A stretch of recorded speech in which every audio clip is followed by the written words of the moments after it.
តម្លៃមានមិនព្រមទម្លាក់ខ្លួនចុះនៅផ្លាស់ទីជាលក្ខណៈ sideways នៅក្នុងថ្ងៃនេះបាទជម្រាបសួរពុកម៉ែបងប្អូនទាំងអស់គ្នាថ្ងៃនេះដែរខ្ញុំមកធ្វើវីដេអូដើម្បីធ្វើការអាប់ដេតនៅតម្លៃមាសនៅល្ងាចថ្ងៃទី27ខែមករាឆ្នាំ2026បាទអញ្ចឹងទេបើសិនជាបងប្អូនចូលចិត្តវីដេអូបែបនេះក៏ដូចជាចង់តាមដាននៅតម្លៃមាសក៏ដូចជាតម្លៃប្រាក់ជារៀងរាល់ថ្ងៃបងប្អូនអាចធ្វើការ Subscribe YouTube Channel របស់ខ្ញុំពីព្រោះតែខ្ញុំនឹងមកធ្វើវីដេអូដើម្បីធ្វើការអាប់ដេតនៅតម្លៃមាសក៏ដូចជាតម្លៃប្រាក់ជារៀងរាល់ថ្ងៃតែម្ដងបាទអញ្ចឹងទេនៅក្នុងល្ងាចនេះតម្លៃមាសក៏នៅតែធ្វើការផ្លាស់ទីជាលក្ខណៈ sideways ហើយតម្លៃចុងក្រោយដែលខ្ញុំបានចូលទៅមើលនេះគឺមានស្ថិតនៅក្នុងតម្លៃ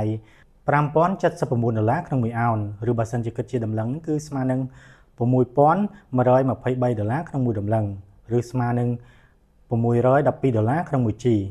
ចំណែកឯប្រាក់វិញប្រាក់ក៏បានធ្វើការផ្លាស់ទីជាលក្ខណៈ sideways ផងដែរហើយតម្លៃចុងក្រោយដែលខ្ញុំបានចូលទៅមើលនេះគឺប្រាក់ស្ថិតនៅតម្លៃ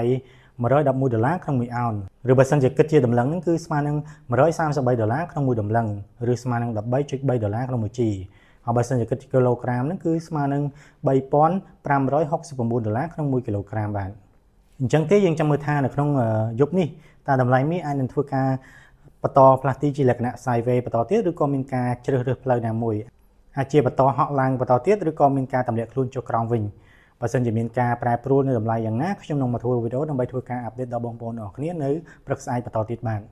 អញ្ចឹងទេសូមអរគុណដល់បងប្អូនអរគ្នាសម្រាប់ការគាំទ្រក៏ដូចជាការតាមដាននៅវីដេអូរបស់ខ្ញុំតាំងពីដើមរហូតដល់ចប់ហើយបើសិនជាបងប្អូនគិតថាវីដេអូនេះមានប្រយោជន៍បងប្អូនអាចធ្វើការចុច like ចុច share ដើម្បីឲ្យបងប្អូនរបស់យើងគាត់បានឃើញផងហើយបើសិនជាបងប្អូនមានមតិយោបល់យ៉ាងណាបងប្អូនអាចធ្វើការ comment នៅក្រោមវីដេអូរបស់ខ្ញុំបានបាទអរគុណច្រើនជម្រាបលាបងប្អូនអរគ្នា